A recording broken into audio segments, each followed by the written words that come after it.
Hello, good morning po sa ating mga YouTube subscribers dito po kay Live Good. And ito po ang pag-uusapan po natin ngayon kasi meron pong napaka viral na kumakalat po ngayon sa Live Good lalo na po doon sa mga members, okay? And then i-share ko din po sa inyo yung experience ko po tungkol po sa Live Good at tungkol po sa mga pinagdaanan ko din po na mga negosyo. So, ang pag-uusapan po natin ngayon ay isang YouTube channel na kung saan tayo po ay nag-comment at dahil nga po ginagawa po natin itong negosyo ni LiveGood, meron po siyang naging post no, tungkol po dito kay LiveGood kung bakit alamin para hindi magsisi dahilan kung bakit daw siya nag-quit sa LiveGood. Okay, so babasahin po natin yung kanya mga comments at saka yung comment ko po and then bibigyan po natin ng reaction kung ano po ba yung ating pananaw tungkol po dito. So, dito lang po sa video na to, hindi ko po intensyon na makipag-away, okay? Gusto ko lang pong iklaro kung ano man po yung mga bagay-bagay na dapat po nating gawin para hindi po tayo humantong sa ganitong desisyon na i-give up po natin ang ating negosyo dito kay Lipcode.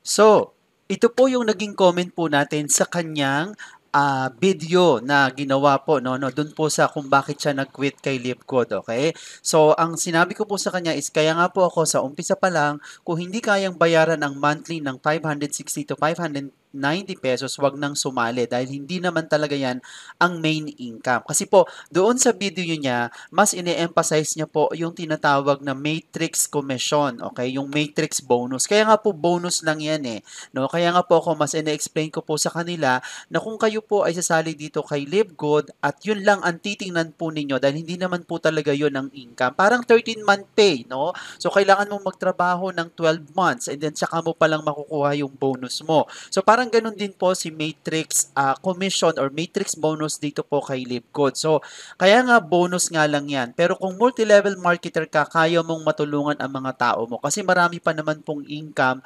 opportunity behind kay Live Good. Hindi lang po yon, okay?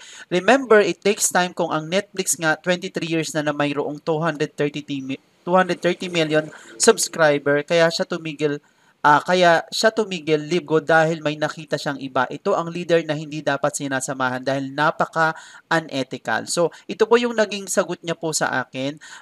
Mga hindi ko na po babanggitin, kayo na lang po basa. Bakit nyo i-compare ng Netflix sa Libgood? Ang Libgood MLM program, yan subscription based. Tama po yon. Ang Netflix entertainment yan. Ang product nila at yung value na makukuha ng mga tao ay may aliw at maging bobo, magsayang ng oras at maging komportable sa buhay. Walang output dahil sa kakapanood ng movies. Yon ang product ng Netflix. Kaya maraming magsusubscribe kasi yan ang gusto ng mga tao na corrupted na ang pag-iisip dahil sa kasulukuyang sistema ng mundo. Kaya daming mahirap. At given na yon na hindi need mag-invite kasi hindi naman kitaan ang usapan doon kundi entertainment. Dapat alam mo yung ibang industry yon. Diyan sa LiveGood, kitaan ang usapan yan. Online business yan. Kailangan dyan madami kang alam sa online marketing. Sa Netflix, hindi kailangan yon. Kaya huwag niyong i-compare ang Netflix sa Lipgood. So doon po sa ating best business presentation, kaya po natin kino-compare si Lipgood sa Netflix dahil pareho po siyang subscription business, okay? Parang SM at saka Robinson, pwede naman talaga natin siyang ipagkumpara, 'di ba? Parang Jollibee at saka McDo. So pwede natin din siyang ipagkumpara. So ganun din po si Lipgood at saka po si Netflix. Okay, tama po yung mga sinabi niya po dito, ang entertainment po ay Netflix and then itong LiveGoat is an online business. Pero kung tutuusin po, pareho po siyang subscription business. Ang pagkakaiba lang po talaga ng Netflix at saka ng LiveGoat, ang Netflix, pag nag-subscribe ka, wala kang income. Pero dito kay LiveGoat, pag dumating po ang time, because it's ano po yun napaka-early to tell na sabihin na hindi po tayo kikita kay Livegood. Kasi nga po, kulang pa po. Parang si Netflix, di ba? Hindi naman po agad kumita ng million yan, billions in the first year, second year, third year, fourth year, di ba? So nabanggit ko nga po, 23 years na po yung Netflix, di ba? Umabot na sila ng 230 million. So imagine niyo if ang Netflix or umabot din tayo ng ganon, no? Compare nyo sa Netflix natin. Kung ang Livegood, umabot na rin ng 5 million at nasa taas tayo, imagine niyo po kung kayo po yung nasa taas, kahit wala po kayong recruit or wala po kayong benta, pwede rin po kayong kumita. So unawain lang po kasi yung system po ni Ligod. Para pong McDo, no? Kasi naging manager po ako ng Mang Inasal. So ibig sabihin, yung mga Jollibee, McDo, KFC, pag talagang hindi mo alam ang system, okay? Kaya nga po sa mga papasok po sa negosyo ng Libgod, pag dapat po alamin niyo po ang system ni Lipgood. Okay, wag po din kayo magpa-hype, no? Kasi po ako, hindi rin po talaga ako nagpa-hype dito kay Lipgood, okay? So inaral ko po yung business. Kaya nga po ang payo ko doon sa mga tao na papasok po dito kay Lipgood, aralin niyo pong mabuti ang system, okay? Kaya nga po lagi ko din sinasabi na kung hindi niyo kaya magbayad ng subscription every month, okay? Wag na pong sumali. At saka po dito naman kay Libgo, 'di ba? Meron naman po tayong mantra na pag kayo po ay sumali, mag-invite lang po kayo ng dalawa. Yun lang po ang kailangan po natin. Kasi bakit? Pag nag-invite naman kayo ng dalawa, bawi nyo na yung capital ninyo, 'di ba? So hindi na kayo lugi. So ang gagawin nyo na lang po is mag-subscribe po kayo. Ngayon, ang mindset kasi ng mga Pilipino sa dami po ng mga scam na nagdaan noong 2020, 2021, 2022, so parang online na mga investment na lahat po yan ay pinagdaanan ko na, no? Yan po ay nasa mga cryptocurrency, mga hype na mga kung ano-ano, may mga manok, may mga kulang na nga lang po ahas yung gamitin nila para lang kumita. So pinagdaanan na po natin yan, yung mga hype na investment na po yan. Okay? Mamaya explain ko po sa inyo kung bakit hindi tayo dapat sumali sa mga ganyan dahil nga po pinagdaanan ko din. Hindi na rin po ako nagpo-promote ng mga ganyan, okay? Dahil alam ko na sa umpisa makakabayad yung company pero sa bandang huli, yan po ay tatakbo na. Okay? Wala pong matinong cryptocurrency, any investment company na may daily profit. Okay? Even po yung mga trading, hindi po totoo yan. Okay? Kasi po, base po yan sa aking experience. Ngayon, kung talagang naniniwala po kayo dyan, kasi nga po, ang mga tao po noong 2020 hanggang 2023 na paniwala ng maraming mga investment company na walang gagawin, kikita. Pero ang totoo, yun po ay mga scam. Okay? So, ganun po ang nangyari kasi pinagdaanan ko na po yan. 2 years po akong stress sa mga ganyang klase ng investment company. Nawalan po ako ng napakalaking pera. Nasira ang aking pagkatao dahil dyan. Okay? Na napakahirap pong ibalik. Okay? Mamaya explain po natin kung bakit hindi po tumatagal yung mga ganyang company. So ituloy po natin kasi po nabanggit po ako doon sa comment ko na sinasabi ko po talaga na unethical, okay? In any business po, no? Bakit ko sinabing unethical? Bakit? Si SM ba sinisiraan ba si Robinson? Si Jollibee ba sinisiraan niya ba si McDo? Kasi alam po nila yung tinatawag na competition. Ngayon, kung ikaw gagawa ka ng isang negosyo at sisiraan mo yung isang negosyo, no? Talaga pong napaka-unethical po nun, okay? Pwede mo namang sabihin yung mga katotohanan, okay? Na pagkakaintindi mo, okay? Kaya lang, wag mong i-negative yung pananaw ng mga tao na ibigay mo sa kanila na bakit kailangan nilang umalis or mag-quit kay Libgo dahil ganito, ganyan, ganyan, okay? Ngayon, dito po kay LiveGood, kailangan po talaga unawain niyo po yung system kasi pag hindi niyo po naunawaan talaga yung system, talaga pong manghihina po kayo, no? May mga pagkakataon din naman po, aminin ko po sa sarili ko, na nahihirapan po ako minsan kay LiveGood. Minsan po nag-negative po ako kay LiveGood. Pero ano po yung aking thinking, okay? Bakit hindi pa rin ako nagko-quit kay LiveGood? Kasi nga po, nakikita ko yung future ni LiveGood, nakikita ko po yung vision, okay? Kasi po sa isang negosyante, kung hindi ka visionary, kung hindi mo nakikita ang sarili mo na ikaw ay aasenso sa isang negosyo, wag nyo na lang pong pasukin. Okay? Kasi po, marami po talagang bagay na dumarating po sa atin na pwede naman po nating i-grab. Kaya nga po sinasabi ko dun sa mga ibang kaibigan ko na hindi ako parang aso, na lahat ng dumadaan sa akin na opportunity ay tatahulan ko at kakagating ko. Okay? Hindi po ako ganon. Okay? Kasi nga po, dumaan na rin po ako sa ganung sistema at talaga pong walang nangyayari. So, ito rin po yung isang nag-comment, ito pong si Orlando Gagate 141. Katotohanan na pare-pareho kayong hindi iniintindi ng mabuti ang negosyong pinasok nyo bago kayo sumali. Which is tama po 'yon. Kailangan po pag pumasok po kayo sa isang business, kailangan po intindihin nyo. Kaya nga po tayo merong Zoom meeting. Okay, meron po tayong mga leadership training, meron po tayong sa upline, ano. So, Sabi niya, leader ka pa naman sir, pero hindi mo ginawa ang obligasyon mo sa mga taong nasa ibaba mo. Kung naintindihan mo nga lang sana ng mabuti ang negosyong ito, hindi po kayo hahantong sa pagkukwit. Napakaaga pa para husgahan nyo at sabing hindi kayo kikita. 1 year pa lang si Libgood. Tama po, 1 year pa lang si Libgood. Pero ang dami-dami ng na-bless pati nga sana kayo. Ang dami-dami na nagpapatunay na kumikita na dito sa Libgood. Una, bakit kayo aasa sa spillover? Tama po yon. Wag po kayong aasa dito kay spillover. Kasi po, ang naging thinking na nga ng mga tao noong 2020 to 2023 sasali, walang gagawin. Hindi po nga totoo yon. Kasi nga po, ang dami nga pong scam. Okay? So, dito naman po kay Libgood, hindi po natin sinasabi na hype, yung sinasabi ni Ben Glinsky, kalimitan po kasi yun din ang sinasabi nila. Pero yun po ay may katotohanan. But sabi ko nga, it's too early to tell. Kumbaga, palipasin nyo po ang 4 na taon, 5 taon, 10 taon, malalaman nyo po na totoo po ang mangyayari yan kay Libgold. So sabi pa niya, alin ba ang pinakamalaki? 25 cents or $25? Kasi hindi naman po talaga yun ang dapat nating focus dito kay Libgood. Yung mga nagko-quit, hindi talaga nila naintindihan yung negosyong pinasok nila. Hindi mo kasi pinaliwanagan ng maayos at sa halip ay pinayaho mo na lang na mag-quit kasi nga ang totoo may nakita ka namang ibang company na sasalihan mo at gusto mo naman i-recruit yung mga downlines mo. Grabe ka sir. Sana hindi ka karmain sa paninira mo sa company na pinagkakitaan mo na. God bless you. Which is tama po yun. Ito pa yung sinasabi ko, no? Pag kayo po ay pumasok sa ibang company, wag nyo pong siraan yung pinanggalingan nyo. Kasi bakit? Dapat meron ka din tinatawag na utang na loob. Hindi po pwede na parang magulang yan eh. Kung ikaw wala kang utang na loob sa magulang mo, hindi ka talaga aasenso. So, ganun lang po yon. Okay? So, dito po, hindi naman po tayo po ay nag-a-analyze lang ng mga sinasabi ng tao. Pero wala po tayong intensyon na makipag-away. Okay?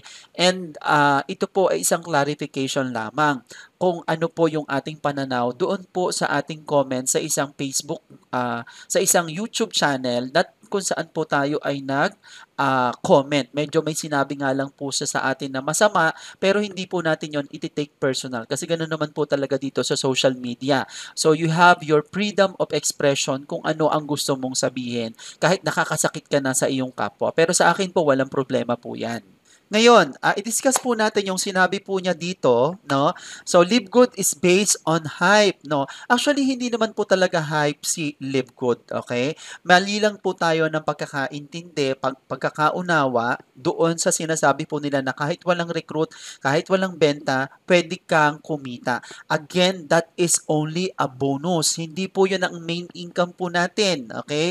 Unang-una po nating main income is yung atin pong pagde-direct selling ng products, which is ginagawa naman po natin din yan sa iba't ibang multi-level marketing company. Kasi po yung iba, nung nakita po sa Livegood, akala nila investment, no? Hindi po investment si Livegood. Kaya nga po yung mga investment company, yun po ang mga totoong hype, okay? Not good for beginners.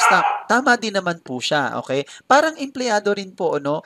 Kung ikaw ay beginner sa isang empleyado, magiging magaling ka ba doon? 'Di ba hindi? Kaya nga po may tinatawag na mga trainings, okay? So yung mga trainings po 'yan, yun po yung maghahasa po sa atin para mas maunawa natin kung paano natin gagawin yung business. Kaya nga po ako sa team ko, meron din akong tinatawag na video trainings wherein nandun na po lahat. Ang question lang po dyan ay yung tao, no? Nasa tao po kasi yan. Parang ganito lang po yan, no? Kung gusto mong mag-aral naging doktor, pumasok ka araw-araw. Hindi ka naman po pwede na magiging doktor ka, absent ka ng 1 linggo, absent ka ng 1 buwan, absent ka ng 1 taon. So, hindi po ganun. Kaya nga po meron tayong mga online trainees, meron po tayong everyday Zoom. So, kailangan po pag pinasok nyo po si LiveGood, kailangan po umattend po kayo ng Zoom, manood po kayo ng mga videos kasi po nasa sa atin din po talaga kung paano po tayo matututo. Parang pumasok tayo ng elementary, 'di ba? Pumasok tayo ng high school, pumasok tayo ng college. 'Di ba pumapasok tayo araw-araw, nakikinig tayo sa teacher? Sino ba yung mga teacher natin? Yung pong nag-recruit po sa atin. Kaya nga po, hindi po natin pwedeng sabihin na ito po ay hindi maganda sa mga beginner. Hindi po talaga kung hindi mo pag-aaralan. Okay? Ganun lang po. Kumbaga, kailangan aralin mo, makinig ka, okay? Kasi sabi ko nga kanina, naging manager po ako ng Mang Inasal, no? 2 months po ang training. Alam ka namang pag naging manager ka ng Mang Inasal, hire ka na, kinabukasan, pasok ka na, alam mo ba yung gagawin mo? 'Di ba? 'Di ba hindi? So, kailangan po may training, okay? So sabi nila, meron pa dito, members have to spend money before knowing the truth. Of course, you need to spend money, no? Pero hindi po natin sinasabi, sorry, bayad ka ng subscription, tsaka mo palang malalaman yung katotohanan. Kasi po, it's our due diligence na alamin po kung ano po yung negosyong pinasok po natin, okay? Kaya nga po tayo may mga trainings, okay? So yung pong sinasabi po niya na before knowing the truth, no? It's your, kumbaga, hindi naman natin sinasabi na kasalanan mo yon, no? In every business, parang ganito lang yan, magtayo ka ng sari-sari store, no? Pagtayo mo ba ng sari-sari store, hindi mo aalamin kung paano ang sistema ng pagbibenta, pagpipresyo, kung saan ka bibili ng mga products mo, ng mga ibibenta mo, saan ka bibili ng rep, di ba? Dapat alamin nyo po yon. So, ganun po tayo dapat, kung tayo po ay magninegosyo, dapat po alamin natin kung ano yung ating papasukin. Okay? Ngayon, bakit po siya nag-quit kay Lipgood? Okay? Ito lang po yan. I found a better program, which is very, very obvious na nandun po sa kanyang video kung bakit po siya nag-quit kay Lipgood. Kasi nga, meron po siyang pinuntahan na better program. Which is okay lang po yun. Well, hindi po natin kino-question na siya po ay pumunta doon sa tinatawag na better program or whatsoever. Wala po tayo dyan. Kasi tayo po ay may iba-ibang desisyon. Meron tayong iba-ibang pananaw sa buhay kung saan natin feeling na tayo ay magiging kikita tayo or maging mabuti, no? Wala ho tayong problema diyan, no? Wala ho tayong magiging masama ang tingin sa mga tao pong ganyan. Kasi nga po, iba-iba naman po tayo ng sitwasyon ng buhay. Kaya lang po, wag po tayong magbitaw ng mga salita na nakakasakit sa ating kapwa, no? Kasi po magre-reflect din po talaga 'yon sa ating personality. Okay? So ganun po 'yon. So i-explain po natin kung bakit ako kasi po since 2017, no, ako po ay isang finance trader din. Nagsumali na rin po ako sa napakadaming cryptocurrency program, yung mga pinopromote po niya, no. Grabe po, no, madali po ang pagkita po ng pera sa ganyang sistema. No, sa totoo lang po, napakadali pong kumita ng ganyang pera sa ganyang sistema. Kasi nga po, bakit? Ang mga tao po kasi mas mahilig sa mga negosyo na walang gagawin pero kikita. Okay? Kasi po yun po talaga yung nasa back ng ating isipan na nakikita natin na hindi po yun ang katotohanan, no? Parang yun po yung front eh. Yung po yung front, pero hindi po talaga yun ang totoo. Kailangan po nating magtrabaho para po kumita, okay? Kaya nga po dito kay Live sinasabi ko po na hindi po din ito madali. In any normal business, wala pong madaling negosyo. Kahit ikaw ay magtayo ng kung anumang negosyo, wala pong madaling negosyo. Pero ang kagandahan lang po dito kay Live dapat nga lang po maunawaan ninyo. At the same time, kailangan po ay meron po kayong mga trainings na pagdaanan or yung system, no? Kaya nga po sinasabi ko kanina, tingnan nyo po ang KFC, Jollibee, no, McDonald's, at iba pang mga fast food chain. Bakit sila successful? Kasi po dumaan po sila doon sa tinatawag na system training. Alam nyo po ba na pag kayo po ay, kahit po kayo ay bilyonaryo or milyonaryo at gusto nyo mag-franchise ng Jollibee, hindi ho po pwede. Kailangan kayo mismo ay mag-aral, no, na alamin kung ano ang system ni Live Good at saka po nung mga papasukin po ninyo na negosyo. So yun lang po ang maipapayo ko po doon sa mga tao na gusto pong gawin itong si Live Good. So ito naman po yung aking bibigyan sa inyo ng example, no, yung tinatawag po na pyramid, no. Ito pong picture na nakikita nyo sa aking screen, ito lang po ay representation lang kung bakit ako hindi na nagpo-promote ng mga cryptocurrency, mga NFTs, mga investment companies. Okay, ganito lang po yan kasimple. Okay? Ngayon, kung titingnan nyo ang pyramid, di ba may tip? Okay, meron siyang middle at meron po siyang bottom. Okay, mas malaki yung bottom niya. Tama? Okay. Ngayon, ang mga investment company po, of course, mag-uumpisa po yan dito sa taas. Okay? And then, mag encourage po ng mga tao na magme-member. Okay? Ito pong mga tao po na to na may encourage po nila, yan po yung mga leaders. Okay? Na nag-uumpisa po sa company. Ngayon, itong mga tao na to, mag encourage din ng mga tao yan. Kasi bakit? Dito po sa area na to, kung i-imagine niyo po ang laki ng organization na parang pyramid, lalo na yung may mga nagbibigay ng mga 2% income, 1.5% income, kung ano-ano pa pong mga panghikayat nila sa tao, nakikita ka daily. Okay, ganun po yan. So, ito pong mga taong nasa itaas na to, yan po ay kaya pang bayaran ng company kasi maliit pa lang yung pyramid eh. No? Kukonti pa lang yung taong nandito. Okay? Ngayon, itong mga tao na to, mag-i-encourage ulit yan. So, nandun na kayo sa pinaka-middle ng mga tao. Imagine niyo lang po na napakarami ng tao dito. Okay? So, ito pong mga tao po na to, meron po yang pagkakataon pa na kumita. Okay? Kasi nga po, nasa gitna pa lang eh. Ngayon, kailan po babagsak yung company? Pag po marami ng taong nasa ilalim. Kasi bakit hindi na po kayang i-sustain ng company ang pagbibigay ng daily interest sa mga tao? Ngayon, ang nangyayari po talaga based on my experience, kapag po nasa umpisa pa lang yung company, syempre nandiyan pa yung hype, nandiyan talaga yung totoong hype, yun po yung nangyayari. Okay, makakapag-payout pa sila, makakapagpa-encourage pa sila ng mga tao, makakapag-post pa sila ng mga kung ano-ano na may mga kumikita, ganyan-ganyan. Pero eventually, pag yan po ay nasa gitna na, dyan na po nagkakaroon ng dilema ang company or hindi na po nakakapag-payout. And eventually, kapag po malaki na ang organization, imagine niyo po no, kung ang member po ng organization is 1 million, 2 million, nagbabayad po ang company ng 1%, 2%.